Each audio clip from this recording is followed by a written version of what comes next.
चला सगळ्यांना शुभ संध्याकाळ, शुभ संध्याकाळ, शुभ संध्याकाळ. आपण वाचत आहोत श्री दत्त दुर्गा संवाद. तर 14वं प्रकरण वाचूयात. उत्तर काशी.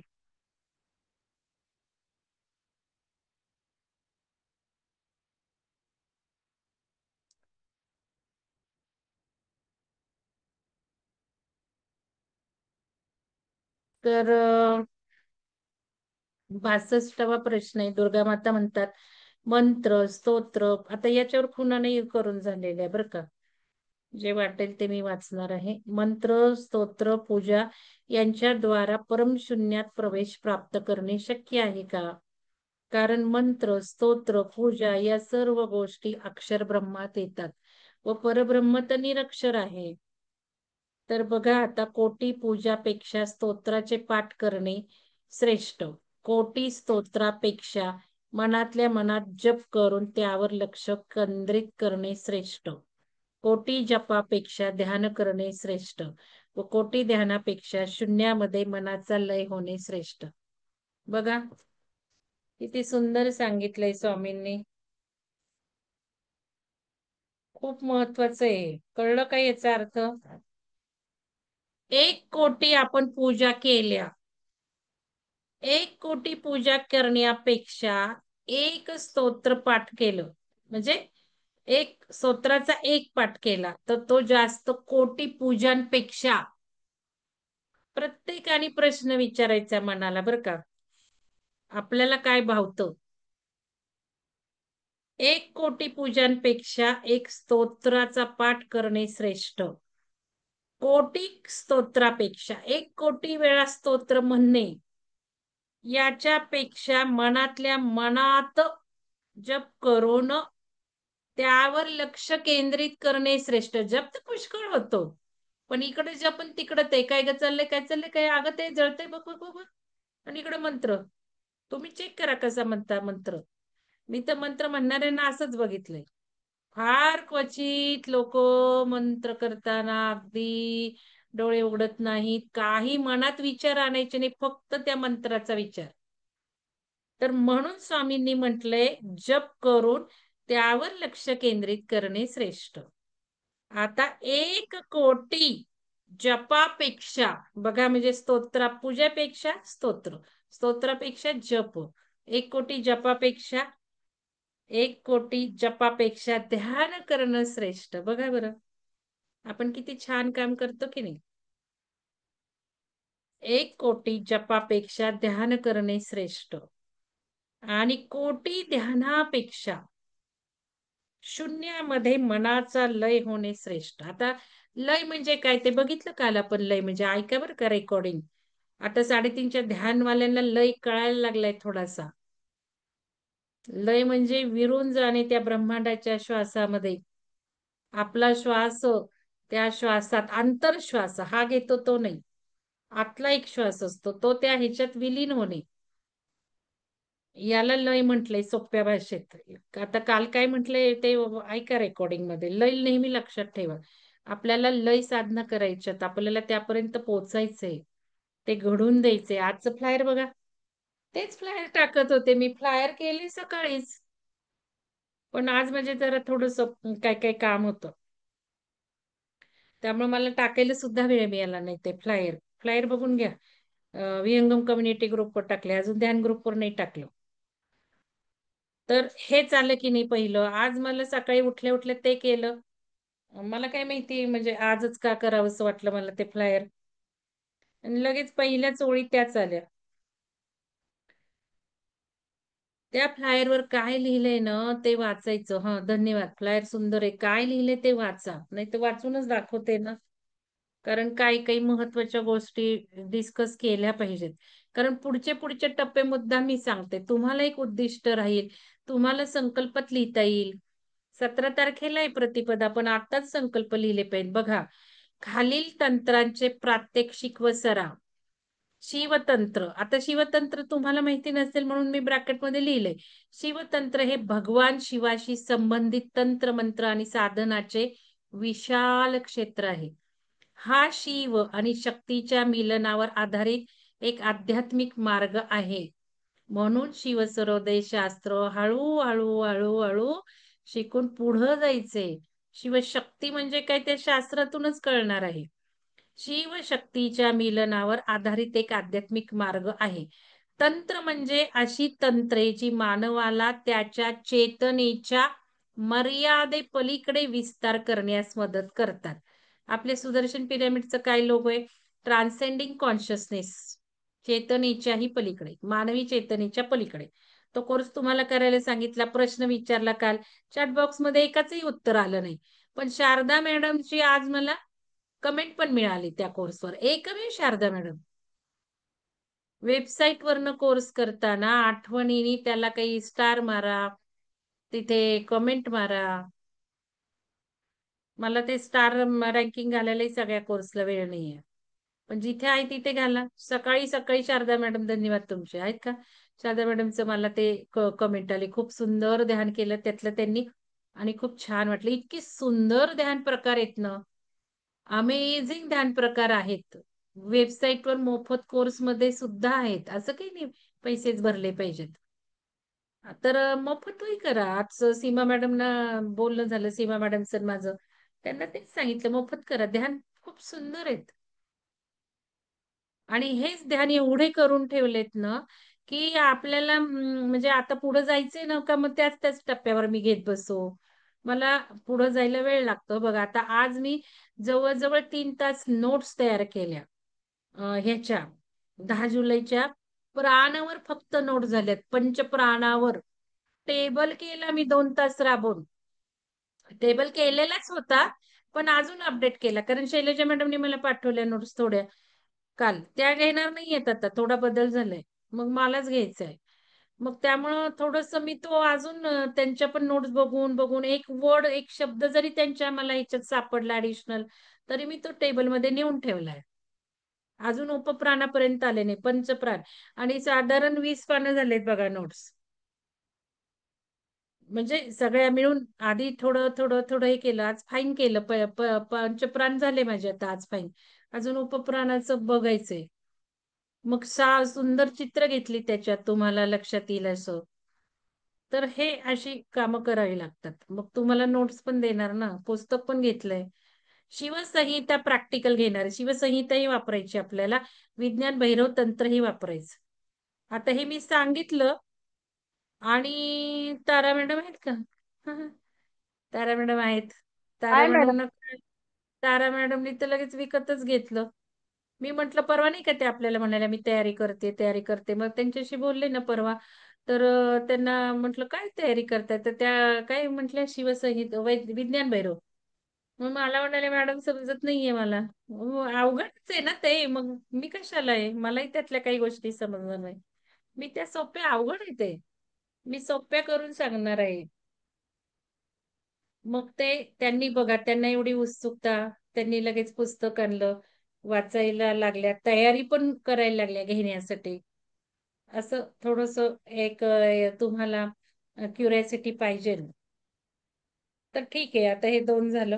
भारतामध्ये व त्यातल्या त्यात हिमालयमध्ये संन्याशांना शास्त्रशुद्ध शिक्षण दिले जाते. अशा संन्याशांना शास्त्रशुद्ध शिक्षण देणाऱ्या कितीतरी संस्था हिमालयात अस्तित्वात आहेत. या सर्व संस्थांमध्ये संस्कृतमधून शिक्षण दिले जाते.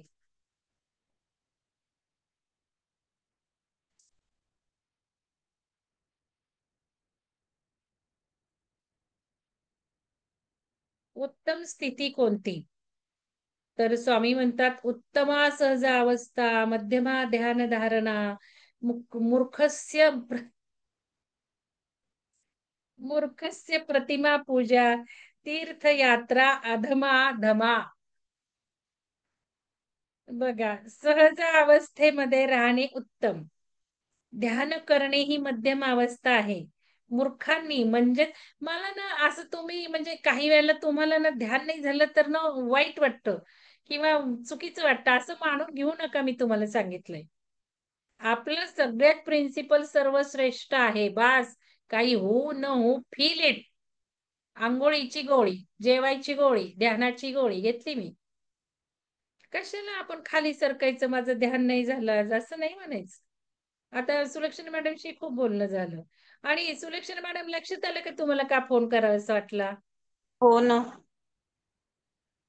काय झालं तुम्ही बघा बरं का, आपण म्हणजे एक एक उदाहरण तुम्ही, म्हणजे हे फार महत्वाचं आहे.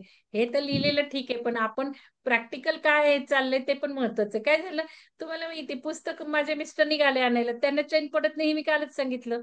माझी इच्छा पूर्ण होणार. फक्त ते यावेळेला म्हटले जास्त कॉपी मी घेणार नाही, ते पैसे दिले नाहीत त्यांनी तर तुझ्या ह्याच्यावर घेऊ नकोस तू. एवढं मात्र ते बोलले, म्हणून मी काही केले, पैसे भरा पैसे भरा, ते निघाले. त्यांना चैन नाही पडत. मग ते निघाले ना, आणि मी म्हटलं 9 कॉपी, मी आधी कन्फर्म केलं त्यांना. अहो म्हटलं 8च झालेत, तुम्ही 800ला देणार? हो हो हो म्हणाले, या पाठवा. मग हे गेले, मी ग्रुपवर मेसेज टाकला, आणि मग 9 होत्या, मी आपलं जस्ट त्यांना 8 म्हटलं. आणि मी नंतर बघायला गेले, कारण मला तेवढं सुद्धा वेळ नव्हता. मॅडमचा मेसेज होता, मी म्हटलं नाही मी खूप बिझी आहे, म्हणून मी 1 नंतरच तुम्ही करा मला फोन. पण ते झालं, असं झालं होतं. पण ते केव्हा झालं होतं ते सांगते.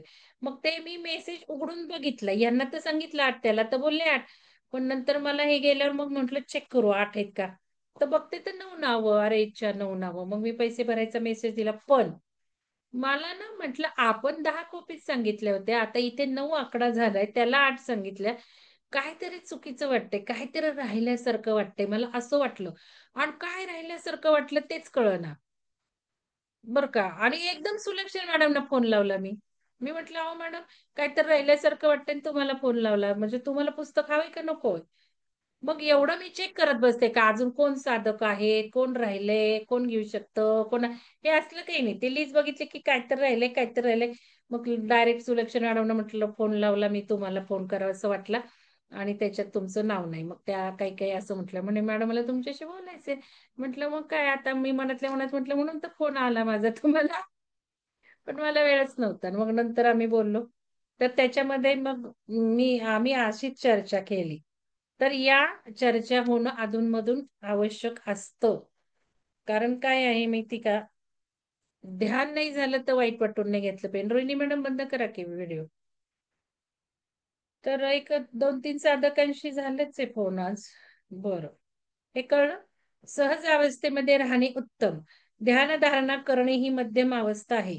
मूर्खांनी म्हणजे अज्ञानी जीवांनी प्रतिमा पूजा करावी. अत्यंत खालच्या दर्जाची साधना म्हणजे तीर्थयात्रा होय. कळलं? आणि मी याला अजून एक करेक्शन करेक्शन नाही म्हणतात, सॉरी बाबा. मी याच्यात अजून एक ऍड करेन. तीर्थयात्रा करायची तर ध्यान केलं पाहिजे तिथे, आणि तिथे कोणी बसूनच देत नाही. तर चला रे चला रे चला रे, धक्का बुक्की, 1 मिनिट अर्धा मिनिट, आणि आपण जातो तीर्थयात्रा करायला. ठीक आहे चला. म्हणजे कसं आहे बघा, तिथे जागा नाही मिळाली ना, तर कुठंही हे करा, शोधा, बसा, ध्यान करा, राहा जरा तिथे. तिथं निवांत रात्री राहिल्याशिवाय कुठलेही व्हायब्रेशन तसे प्राप्त होणार नाहीत. त्यामुळे राहिलं पाहिजे. आपण गाणगापूरला सुद्धा जातो, गाणगापूरला सुद्धा राहिलं पाहिजे. आपण अक्कलकोट स्वामी महाराजांना जातो, तिथेही राहिलं पाहिजे. या गोष्टी तुम्ही लक्षात घ्या. मोठे मोठे निवास झालेत आता, असं काही नाही आता पूर्वीसारखं अवघड नाही. आता तिथे निवासांमध्ये राहू शकतो आपण. ध्यान झालं पाहिजे महत्वाचं. त्यामुळे गणेशपुरीला आता निलिमा आहेत का हो, निलिमा मॅडम? निलिमा मॅडम, आहे निलिमा आहे ताईंना. मग. हा, आपण आहे आहे. गणेशपुरीला जायचं. आपण गणेशपुरीला जायचं, झोपायचं का रात्री? नाही, अजिबात. ध्यान, आम्ही ध्यान ध्यान करायचं. करायचं. ध्यानच. हम्म. एकदा आणि दोनदा परत तिथून काय एकदा आल्यावर दोनदा ध्यान आम्ही करायचं. एकत्र रूम शेअर केली होती. माझे मिस्टर असायचे त्यामुळे वेगळ्या वेगळ्या रूम असायच्या. पण एकदा का दोनदा काही हम्म. बघितलं, झोपत नाही. आमचं चालू असतं ध्यान. तरच ते व्हायब्रेशन आपण प्राप्त करून घेऊ शकतो ना. तर Yes. नुसतं गेलं ना आलं तर काही नाही होणार. तर ठीक आहे, म्हणजे हे स्वामींनी पण सांगितलंय. तिथे आपण तीर्थयात्रा, खालच्या दर्जाची साधना, तिथे ब्रॅकेटमध्ये घालू. गेलो तर नक्की ध्यान करायचं प्रत्येक जागेवर, शक्यतो राहायचं. श्री स्वामीजी साधनेचे मर्म व अक्षरांच्या पलीकडील साधना कशा कराव्यात याचे ज्ञान हरिदासाला देत होते. परंतु ते जसेच्या तसे शब्दशः या पुस्तकात घेणे योग्य नाही. परंतु एक गोष्ट मात्र खरी की येथे मला विपुल ज्ञान मिळाले. जगातील सर्व विद्या अक्षरांवर आधारित कशा आहेत व त्या अक्षरांच्या पलीकडील परब्रह्माला कसे जाणून घ्यायचे हे श्री स्वामीजींनी हरिदासला समजावून दिले. आता माता म्हणतात एकूण मिती किती आहेत बघा, डायमेन्शन आलं की नाही. मिती म्हणजे डायमेन्शन, आयाम. एकूण मिती किती आहेत? मग स्वामी म्हणतात एकूण 9 मिती असून आपण तिसऱ्या मितीत राहतो. आपल्या जगाला त्रिमिती विश्व, थ्री डायमेन्शन वर्ल्ड असे म्हणतात. पहिल्या मितीपासून 9व्या मितीपर्यंत परमात्म्याची सत्ता चालते. त्यापुढील सर्व आत्मे हे स्वतंत्र असतात. संस्कृत भाषेमध्ये या 9 मितींना नवदुर्गा असे म्हटले आहे. बघा, नवदुर्गा म्हणजे 9 डायमेन्शन्स. एखादा कानडी भाषिक किंवा तामिळ भाषिक, सिद्ध पुरुष, मराठी अथवा हिंदी भाषिक माणसाच्या मनातील विचार कसे ओळखतो? विचारांना भाषा नसते, विचारांना स्पंदने असतात, लहरी असतात, रंग असतात. काल माझे मिस्टर पिरामिडला गेलते, तुम्ही व्हिडिओ बघितला असेल, पिरामिड पांघरून बसलाय, हिरवी शाल. हे आपला शकुंतला मॅडमनी काही 2 ओळी म्हटल्या होत्या, अजून कोणी म्हटल्या होत्या, त्याच्यावरनं ते टायटल दिलं मी कालच्या व्हिडिओला. तर काल म्हणजे मिस्टर गेले होते तिकडं आणि माझ्या बरोबर माझ्या व्हायब्रेशननी मला कळायला लागले तिथे काहीतरी भेटलेत आपले बिल्डर पैकी काहीतरी आणि संभाषण चालले. असं काय मला वाटतंय, चान्स तर काही नाहीये त्यांचा भेटण्याचा, पण ह्यांचं काहीतरी चाललंय. मग मी काय बोलत नसते यांना. आपण लगेच चेक कशाला करायला जायचं, मी विसरूनही जाते, मला असं वाटलं, मला असं वाटलं. मग घरी आल्यावर ते म्हणाले की मेन मालक भेटले. मग ते म्हणाले आता आपण क्लब हाऊस छान करतोय, तुमचे निरोप आम्हाला कळले, रोड करतो वगैरे, क्लब हाऊसचं काम, आणि म्हणे तुमच्या साधकांना आता फायदा होईल क्लब हाऊस मध्ये वगैरे, समजा राहिले तर क्लब हाऊस वापरता येईल, असं काही म्हणत होते. मी म्हंटल अहो मला बरोबर व्हायब्रेशन कळले की तुमचं कोणतरी भेटलंय तिथे आणि डिस्कशन चाललंय. अजून एक झालं असं होतं, आता जसं सुलक्षणा मॅडमला फोन झाला, मला ना असं एकदम असं मला पण अनइझी होतं. तुम्ही जर आपण कनेक्टेड आहोत ना, मी सांगितलं ना, तुम्ही समजा आता नूतन मॅडम घ्या, नूतन मॅडम आणि श्रद्धा कदम मॅडम दोघी मैत्रिणी आहेत, त्या दोघींचं फोनवर काय डिस्कशन चालू झालं ना माझ्याबद्दल किंवा विहंगम बद्दल, मला कळतं बरं का, मला कळतं ह्या दोघींचं काहीतरी चालू आहे, मला व्हायब्रेशननी लक्षात येतं. पिरामिडला सुद्धा शिबिर होती तर मी विचारलं असं काही तुमच्यात झालं होतं का असं वगैरे. हो म्हटल्या त्या. लक्षात येतं बघा, हे सगळं विचारांच्या लहरी म्हणजे काय, शेवटी एक वेव्ज आहेत ना, वेव्ज. आणि चेतना शक्ती वाढली की त्या गोष्टी, आता नेहमीच होतं असं काही नाहीये, पण बऱ्याचदा होतं. तर या चेतना वाढली की तसं होतं. म्हणजे जे परवा आम्ही म्हटलो की एवढंच नाही तर समजा आता पुण्यात कोणी यायला लागलो, मी ज्यांना खूप कनेक्टेड आहे स्पिरिच्युअली, व्हायब्रेशनल स्पिरिच्युअली मी ज्यांना कनेक्टेड आहे, आणि ते पुण्यात यायला लागले की मला कळतं पुण्यात यायला लागलेत ते. अशा गोष्टी खूप सुंदर असतात. ते बघा, हो आम्ही बोलतो बोलतो ठीक आहे, बोलाच मी, बोलायला काही नाहीये, पण काही वेळेला कळतं ते चाललंय संभाषणच, जसं बिल्डरचं झालं तस. सिद्ध पुरुषांना या सर्व गोष्टी दिसत, एवढंच नाही, रेकॉर्ड बंद करून सांगते मी तुम्हाला, वाढत जाणार, त्यामुळे आपण त्या काळजी घेतल्या पाहिजेत. तर गायीमध्ये पवित्र स्पंदने असतात, हे खरे आहे का? नाही, हे वाचलं मी. विचारांना स्पंदने असतात, लहरी असतात, रंग असतात. सिद्ध पुरुषांना या सर्व गोष्टी दिसत असल्या कारणाने ते परभाषिक माणसाच्या मनातील विचार अथवा चिंता ओळखू शकतात. तर आता हे तर खूप साधना केलेलं ना तर कोणाचंही कळतं ना. मी तुम्हाला काय म्हंटल, एक उदाहरण दिलं, नुसतं उभं राहिले की 3 जन्म कळायचे त्यांना, पण आज काय अवस्था झालीय ते पण सगळं सांगितलं तुम्हाला. गायीमध्ये पवित्र स्पंदने असतात, हे खरे आहे काय? गायीमध्ये पवित्र स्पंदने असतात. गायीच्या सहवासात राहिल्याने आपले सूक्ष्म शरीर शुद्ध होते. 108 वेळा गायत्री मंत्राचा जप केल्यानंतर जेवढी शुद्धता आपल्यामध्ये येते, तेवढी शुद्धता 10 मिनिटे गायीजवळ बसून राहिल्याने आपोआप प्राप्त होते. बघा, 10 मिनिटं फक्त गायीजवळ बसायचे. एखादा मनुष्य सात्विक असेल, रोहिणी मॅडम व्हिडिओ बंद करा ना, रोहिणी मॅडम,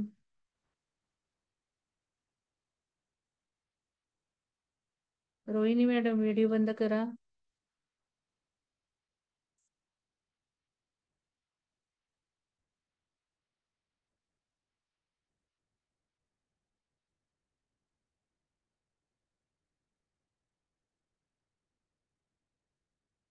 कोण आहेत ना कोऑर्डिनेटर, त्यांनी जरा बघा. सारखं व्हिडिओ असतो, माईक असतो.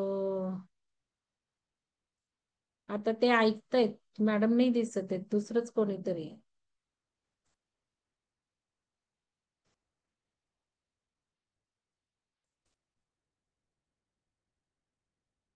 स्टॉप पण होईना व्हिडिओ. व्हिडिओ स्टॉपच होईना. मी रिमूव्ह करतेय त्यांना आता. मॅडम ते मगाशीच ते- मॅडमचे मिस्टर आहेत बहुतेक, आपल्याला भाग एकला आले हो ना, होते ते. म्हणून तर मी रिमूव्ह केलं. कारण मॅडमनी करावं का असं लावून कुठेही जावायचं.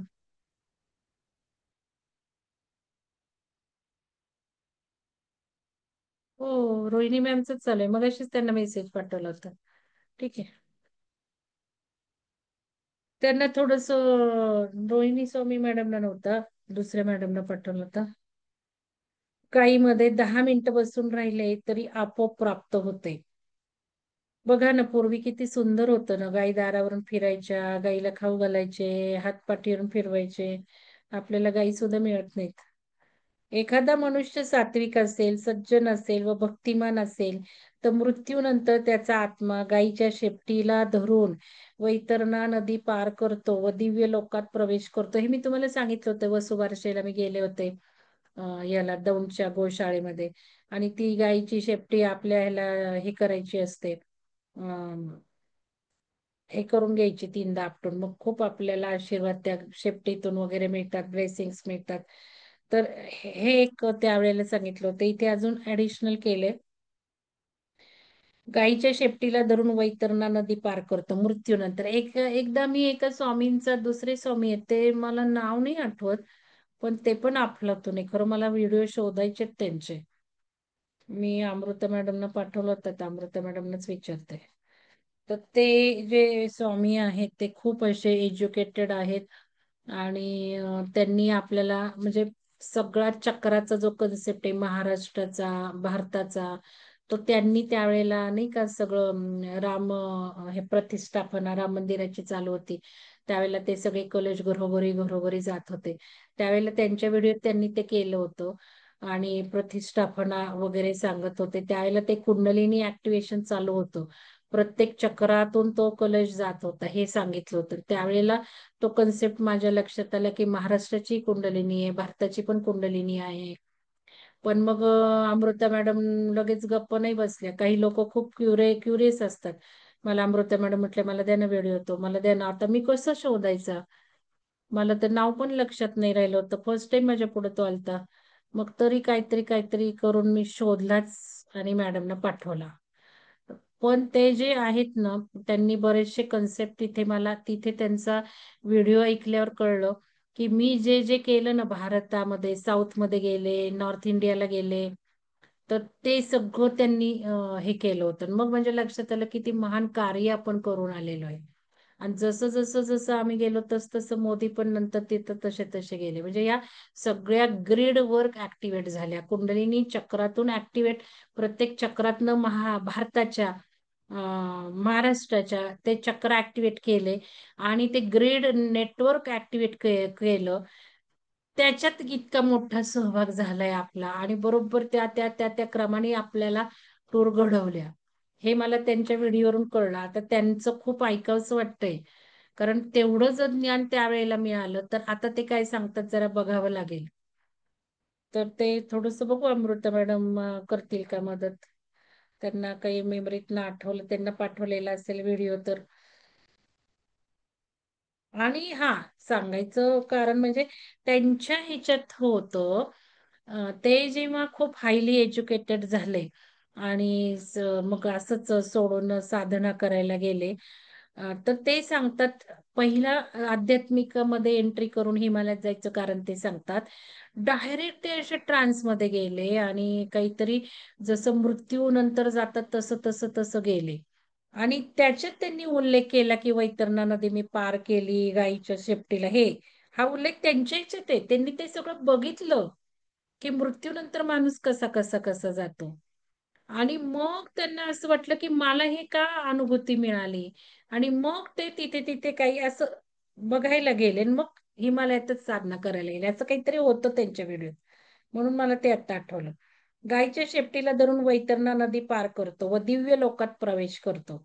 एखाद्या माणसाला सिद्ध पुरुषाचा आशीर्वाद प्राप्त झाला असेल तर मृत्यूनंतर सिद्ध पुरुषाचा हात धरून त्याचा आत्मा वैतरणा नदी पार करते. बघा, एखाद्या माणसाला सिद्ध पुरुषाचा आशीर्वाद प्राप्त झाला असेल तर मृत्यूनंतर सिद्ध पुरुषाचा हात धरून त्याचा आत्मा वैतरणा नदी पार करतो.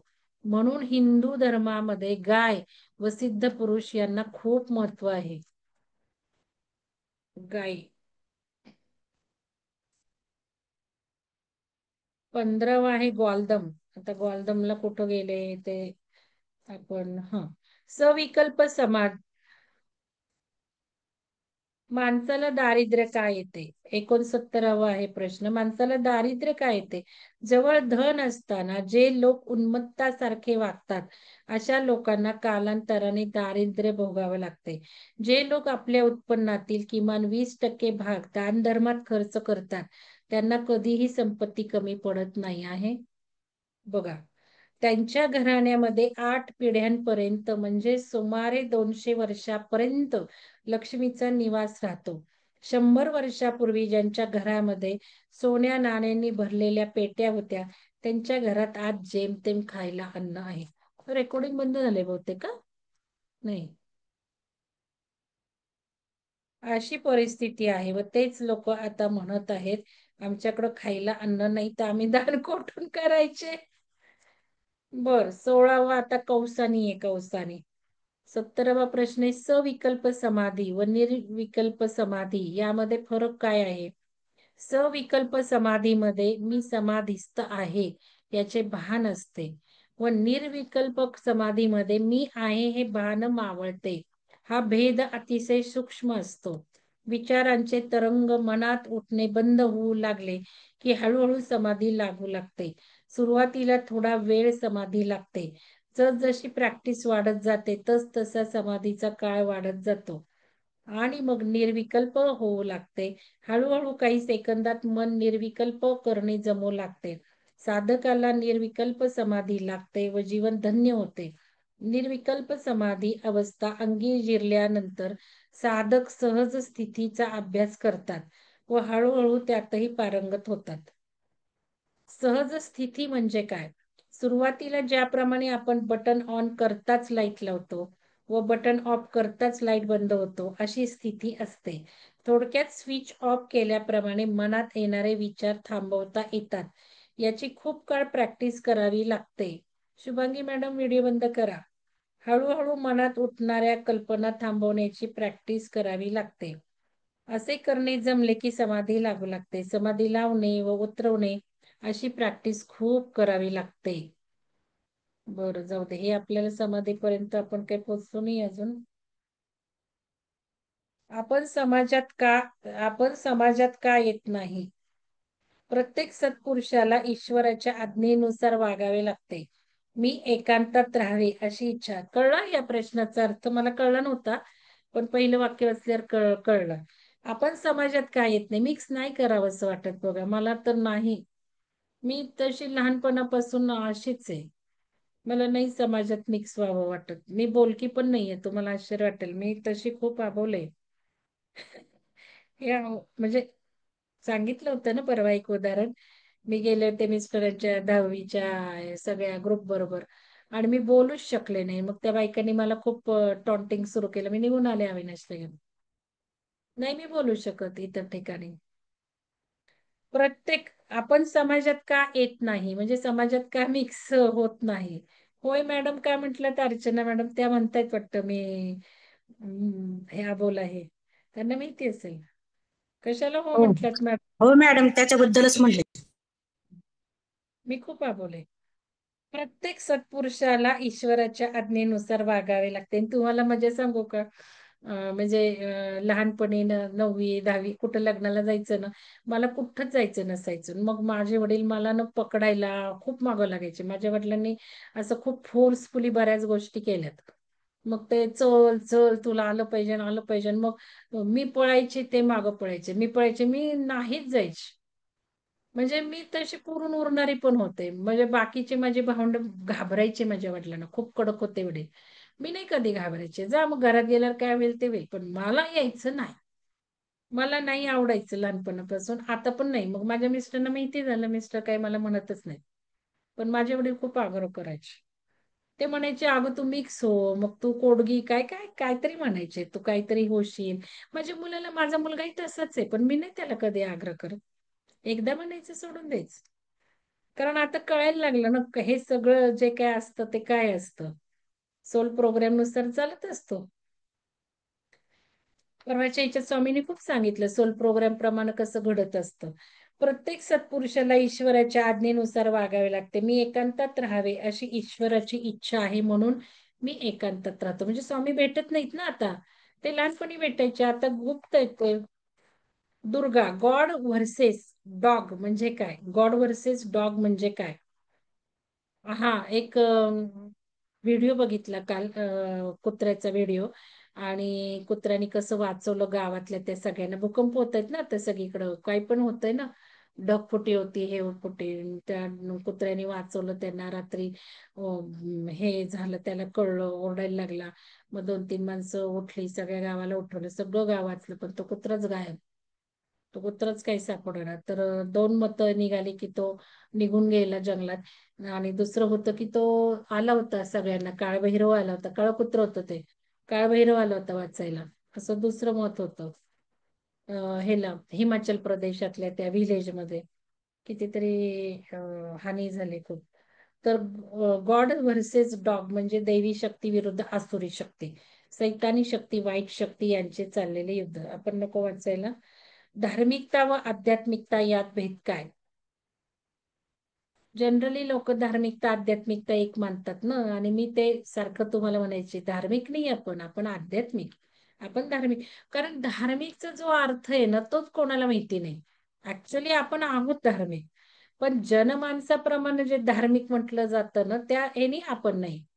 खरा धार्मिक अर्थ काय आहे, सनातन, म्हणजे त्याला काही एंडच राहणार नाही. जे काही अशा गोष्टी आहेत, आता जसं आपण काही जातो, उदाहरणार्थ बघा, आता आता व्हायब्रेशन, लहरी आपल्याला कळायला लागल्या, मग आपले का रूढी पडले आपल्याला कळायला लागले, ते ते धार्मिकता.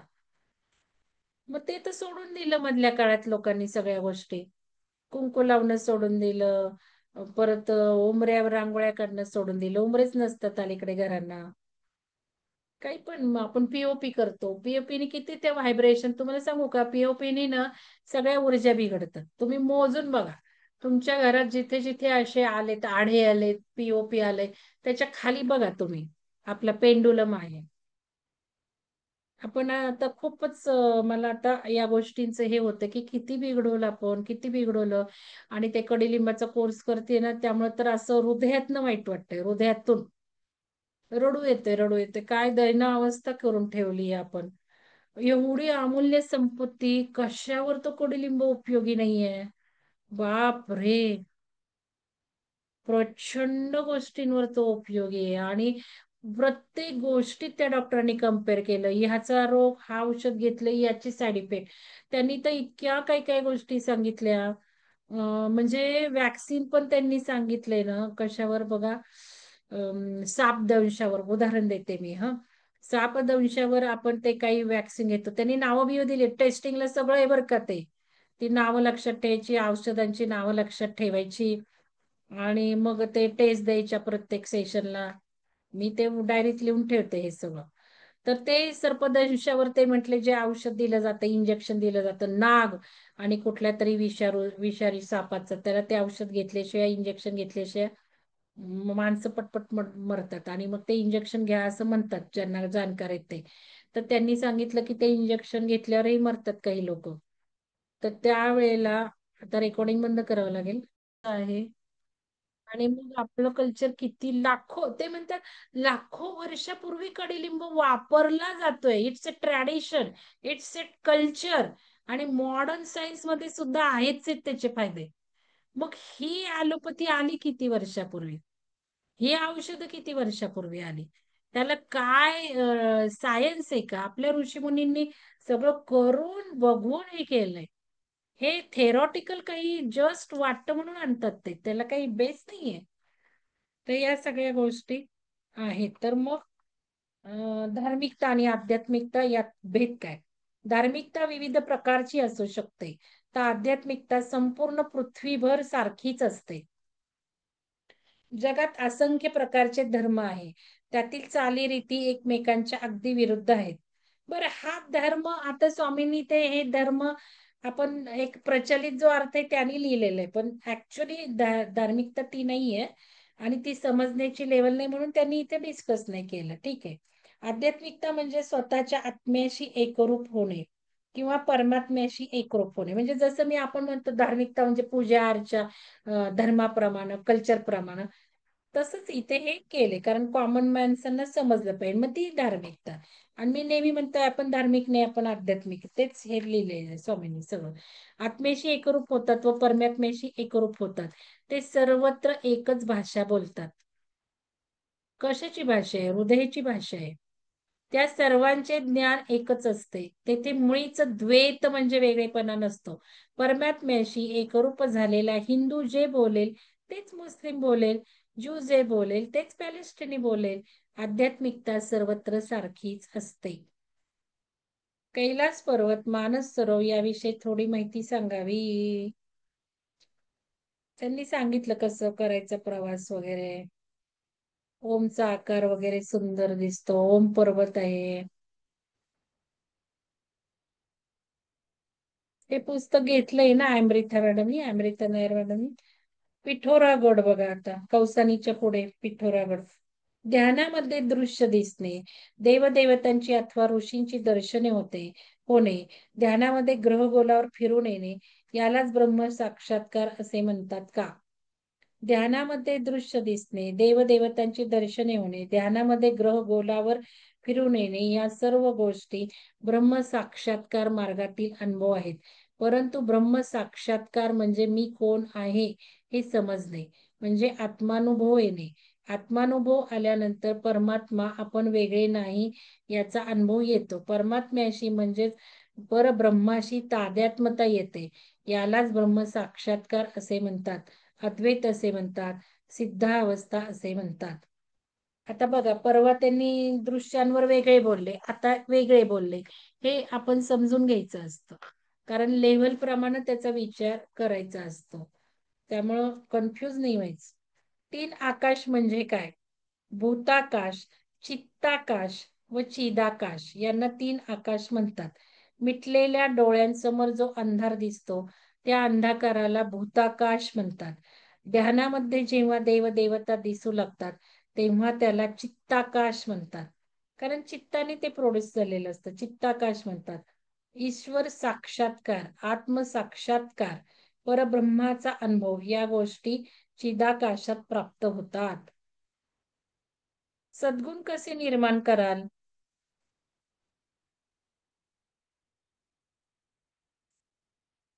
देवी धुरा बर का, 18व, तर थोडंसंच ठेवते उद्यासाठी. दुर्गा, मृत्यूनंतर मानवाला कोणतेही रूप प्राप्त होते. मृत्यूनंतर मानवाला कोणतेही रूप प्राप्त व्हायचे हे त्याच्या कर्मावर अवलंबून असते. समजा एखाद्या माणसाने आयुष्यभर खूप पुण्य केले, ईश्वर भक्ती केली, परोपकार, दान केले, देवतांच्या स्तोत्राचे लाखो पाठ केले, असा मनुष्य वयाच्या 97-58व्या वर्षी मृत्यू पावला, तर त्याच्या शरीरातून 30 वर्षाचा दिव्य देहधारी पुरुष बाहेर येईल व तो दिव्य लोकात निघून जाईल. ईश्वराचे दूत त्याचे स्वागत करतील. समजा एखादा मनुष्य वर वर्णन केलेल्या सर्व गोष्टी, पुण्यकर्मे, सत्कर्मे करून आधी गुरु सेवा व योग साधना केलेली असेल, तर त्याच्या देहातून अत्यंत तेजस्वी असा 20 वर्षाचा युवक बाहेर पडेल व दिव्य लोकात निघून जाईल.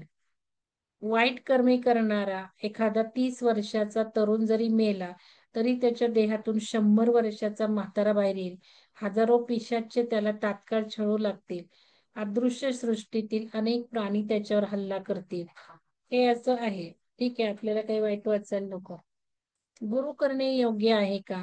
माझे स्पष्ट मत आहे की कोणालाही गुरु करू नये, मला सुद्धा. बघा स्वामी काय म्हणतात, त्याऐवजी दत्तात्रयाच्या स्तोत्राचे व देवी सुक्ताचे दररोज 50-50 पाठ करावेत. या उपासनेने आपोआप मार्ग मिळत जातो व वेळोवेळी मार्गदर्शन होत राहते. बघा किती सुंदर दिले आहे. साधना साधना करा, आपोआप तुम्हाला पुढं गुरुच येतात सगळे. हवी तीच माणसं येतात, हे सांगतात, ते सांगतात, हे करतो, ते करतो, याला जोडतो, त्याला जोडतो. गुरु करायची गरज नाही मला सुद्धा, असं म्हटलेलं आहे आपले हे दत्तावधूतांनी. काही लोक नास्तिक का असतात? कोणीही मनुष्य नास्तिक नसतो. धर्माच्या नावाखाली लोक देवांच्या मूर्ती बनवतात व या मूर्तीच्या आधाराने स्वार्थाची दुकानदारी व चुकीच्या रूढी व प्रथांचा बाजार मांडतात. या गोष्टींना जे लोक विरोध करतात त्यांना नास्तिक म्हटले जाते. किती सुंदर लिहिलंय ना स्वामींनी. नास्तिक म्हणजे काय? कोणीच नास्तिक नाहीये. या सगळ्या भोंगट काय म्हणतात त्याला, जे काही स्वार्थ असतो त्याला विरोध आहे, म्हणजे ते नास्तिक म्हणतात. पण जेव्हा मनुष्य रुद्धप काळाचा व मृत्यूनंतरच्या अस्तित्वाचा विचार करतो तेव्हा तो नेहमी आस्तिकच असतो. नास्तिक असला तरी आस्तिक बनतो. योग चित्तवृत्ती निरोध म्हणजे काय? पातंजल योग दर्शन मधील हे सूत्र आहे. याचा सरळ सरळ अर्थ असा की चित्तवृत्तीचा निरोध करणे म्हणजे योग व सूक्ष्मार्थ असा की जर तुम्हाला ईश्वराशी एकरूप व्हायचे असेल तर मूळ स्वरूपाशी तुम्हाला एकरूप व्हावे लागेल. मूळ स्वरूपाशी जर एकरूप व्हायचे असेल तर तुमच्या अंतःकरणात उठणाऱ्या प्रत्येक वृत्तीवर तुम्हाला विजय मिळवावा लागेल. मनात उठणाऱ्या विचारांवर, कल्पनावर तुम्हाला विजय मिळवावा लागेल. ध्यान कसे करावे? आता खरं अनुजा मॅडमनी सकाळी ध्यानाचे विधी सांगितले नाहीत.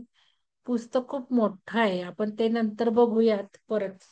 कारण मला असं वाटत होतं की त्यातले त्यांनी बुद्धाने काय ध्यानविधी सांगितले जरा आपण बघायला पाहिजे.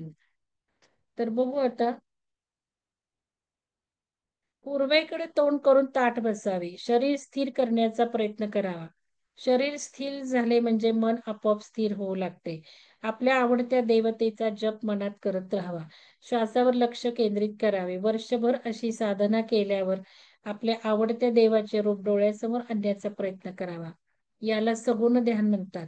निर्गुण ध्यानामध्ये वरील प्रमाणे सर्व तयारी करावी व मनचक्षुने आकाश ज्योती पाहण्याचा प्रयत्न करावा. याला निर्गुण ध्यान म्हणतात. आत्मध्यानामध्ये एक एक पायरी पुढे पुढे पुढे सांगितली त्यांनी. आत्मध्यानामध्ये स्वतःच्या श्वासावर लक्ष केंद्रित करावे व श्वासाने ब्रह्मरंध्राला धक्के द्यावेत. म्हणजे उलट पवन ठोकर मारे खोले दरवाजा. म्हणजे चित्तशक्ती उलटी व्हायला लागते ना, ती धडक्या देते. प्रकाश में परब्रह्माचा अनुभव येतो. आत्मसाक्षात्काराचा अनुभव येतो. आत्मज्ञान होते, ब्रह्मज्ञान होते. प्रकाश ब्रह्माचा साक्षात्कार होतो. पुढील साधना कशा कराव्यात याचे मार्गदर्शन दिव्य लोकातून प्राप्त होते. ही साधना करताना ब्रह्मरंध्रावरही लक्ष केंद्रित करावे. आता काही करायचं नाहीये बरं का. ब्रह्मरंध्रावर लक्ष केंद्रित करायचं नाहीये, फक्त श्वासावर करायचं. मृतात्म्यांशी संपर्क साधणे चांगली गोष्ट आहे का? श्राद्ध करावे की करू नये? श्राद्ध अवश्य करावे. त्यामुळे पूर्वजांना आनंद मिळतो, त्यांची तृप्ती, आशीर्वाद प्राप्त होते. इतकेच नव्हे तर पूर्वजांच्या नावाने अधूनमधून अन्नदान करत राहावे. म्हणून मी परवा अमावस्येला करा म्हटलं, पितरांच्या नावाने. अन्नदान करणे शक्य नसेल तर पक्वानांचे जेवण करून एखाद्या पत्राळीवर सर्व वाढून अग्नीला अर्पण करावे. मृत्यूनंतर एखादा ब्रह्मलोकात गेला हे कसे समजावे? फक्त योगी लोकांचा आत्मा ब्रह्मलोकात जातो. ते समजण्याची खूण म्हणजे कवटीला बारीकसे भोग पडते किंवा तडा जातो व तेथून आत्मा बाहेर पडतो व ब्रह्मलोकात निघून जातो. पुरुषाला स्त्रीचा व स्त्रीला पुरुषाचा जन्म मिळतो का?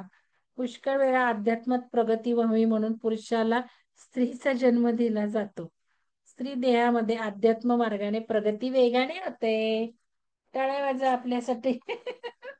पुरुषांपेक्षा स्त्रीला जास्त प्रगती आहे.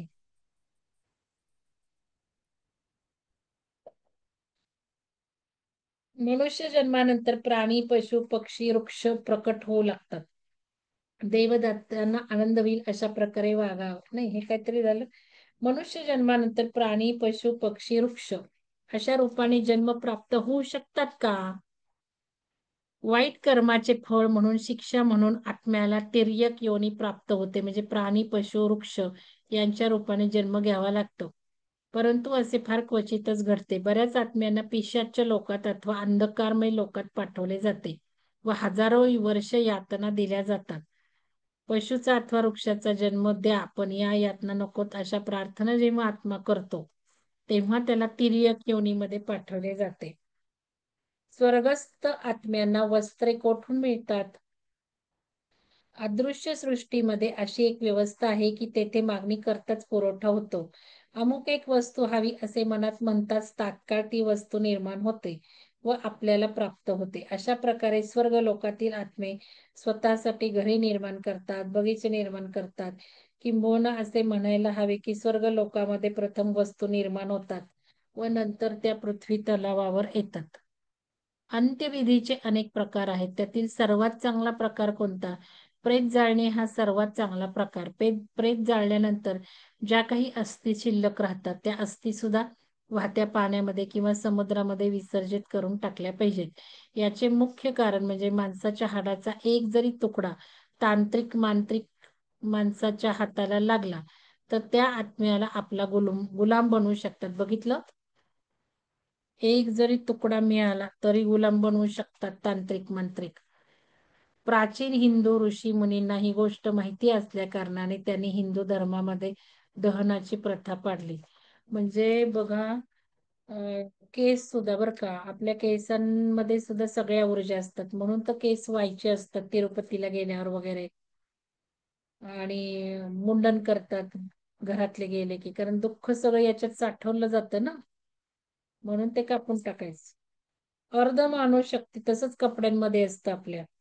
अर्धमानवशक्ती असतात का? अर्धमानवशक्ती असतात. अर्धमानवशक्ती मानवी जीवनावर खूप परिणाम करत असतात. प्रत्येक शक्तीमध्ये वेगवेगळे अधिकार असतात. आपापल्या क्षेत्रामध्ये त्या अधिकार गाजवीत असतात. आध्यात्मिकता म्हणजे काय? खरी आध्यात्मिकता म्हणजे स्वतःमध्ये सत्प्रवृत्तींची वाढ करणे व ईश्वराच्या निर्गुण निराकार स्वरूपाचे किंवा आत्मस्वरूपाचे ध्यान करणे. अंतःकरणाची उदारता, विशालता जसजशी वाढत जाते तसतसा देव देवता अंगी प्रकट होऊ लागतात. देवदेवतांना आनंद होईल अशा प्रकारे वागावे, म्हणजे देवतांची कृपा होते. वास्तुशास्त्र मानावे का?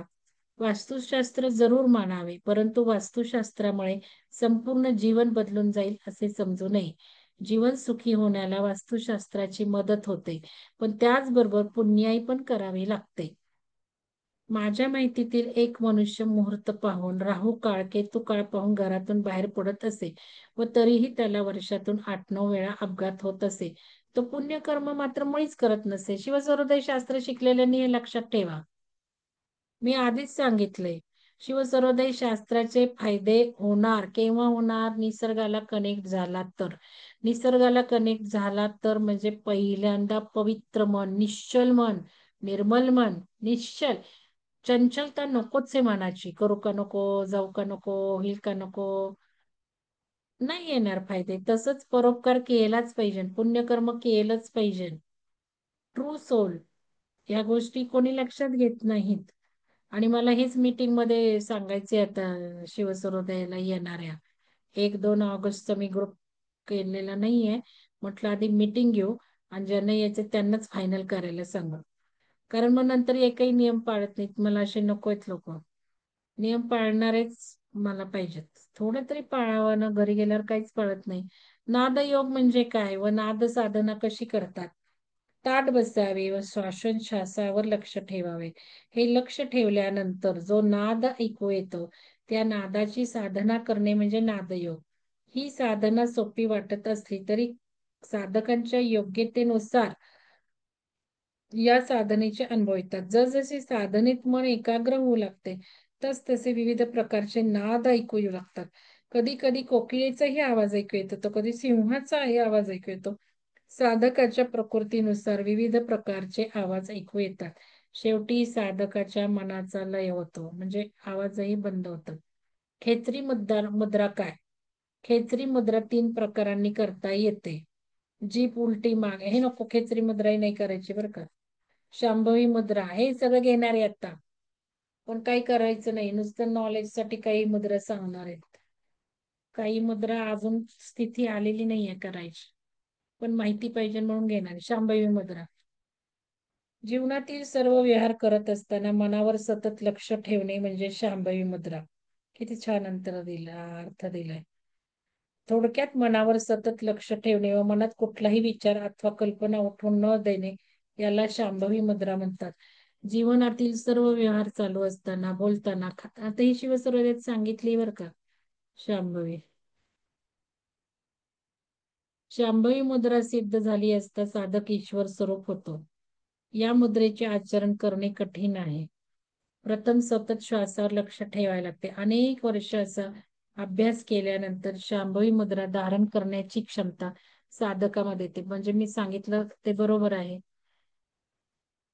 तर ठीक आहे, काही लोक उकळत्या तेलात हात घालून वडे समोसे काढतात, तर काही लोक अग्नीतही बसतात, त्यांचा केसही जळत नाही. इतर लोक त्यांच्या अग्नीवर सिगारेट पेटवतात किंवा चहा करतात. हे कसे शक्य होते?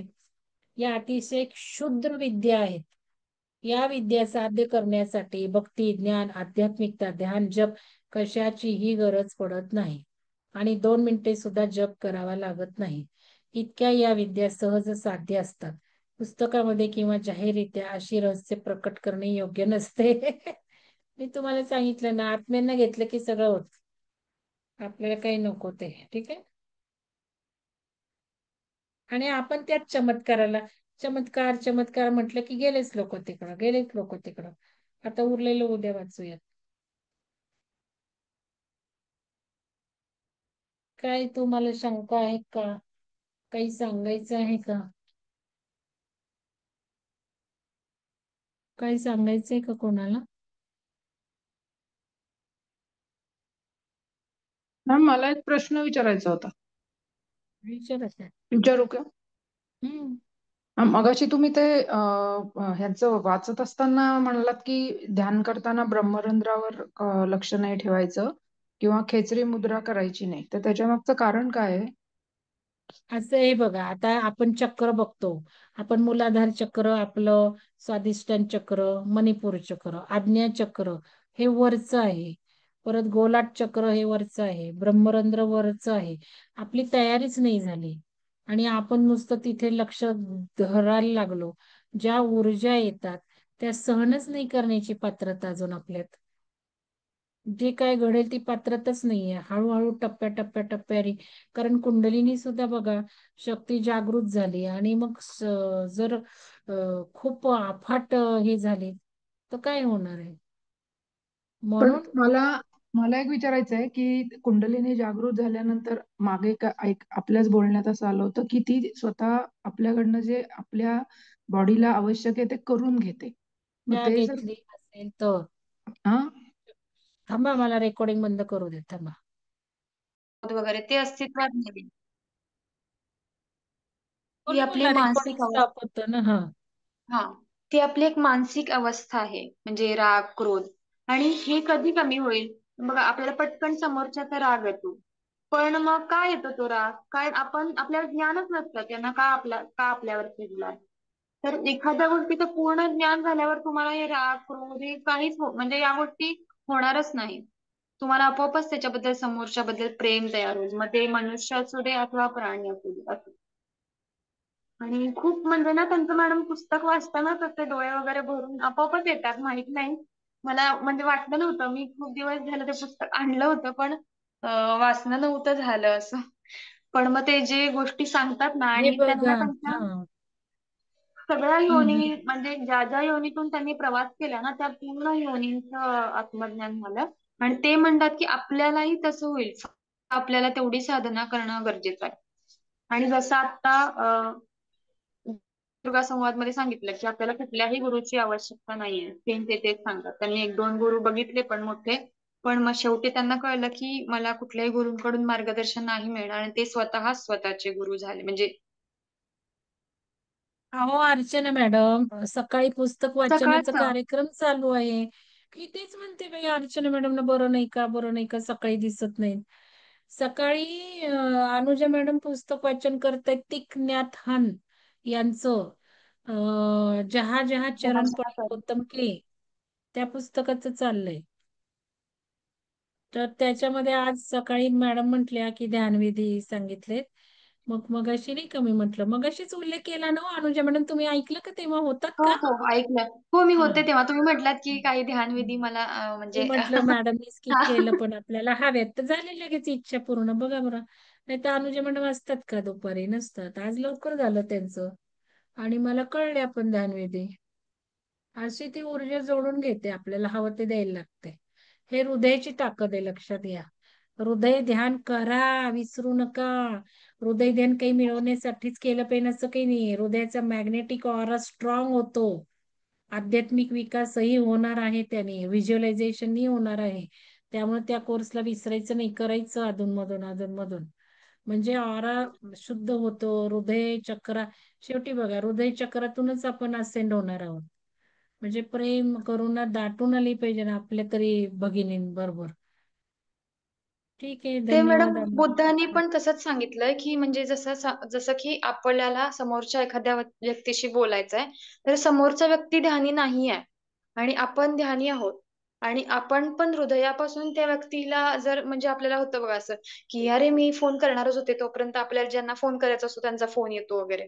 तर तेही त्यांनी तसंच सांगितलंय की जेव्हा ते त्यांना तो सद्मार्ग त्यांना जे हवं असेल ते ज्ञान होतं ना, त्याच्यानंतर त्यांना कळतं की आपल्याला आता परत आपल्या घरी जायला पाहिजे, कारण त्यांनी तसा शब्द दिलेला असतो. तर त्यावेळी त्यांचं आपोआप त्यांच्या घरच्यांशी कनेक्शन होतं आणि ते आपोआप तशा गोष्टी घडून येतात आणि ते परत म्हणजे जातात त्यांच्या घरी असं. कारण आपणच क्रिएटर आहोत ना. हो, खूप सुंदर आहे. आणि हा त्याच्यात अजून आहे की म्हणजे आता बघा त्यांना एक प्रश्न विचारला जातो की म्हणजे त्यांचा संघ स्थापन झाला ना, म्हणजे त्यांचा समाज झाला म्हणजे बुद्धिस्ट म्हणून म्हणजे त्यांचे वचन पाळणारे किंवा त्यांना फॉलो करणारे. मग एक एक जण प्रश्न विचारतात की म्हणजे पुढे जाऊन हे कशावरून तुम्ही जे सांगितलेले ते पाळणारच किंवा ते दुसऱ्या मार्गाला त्याचा वापर करून.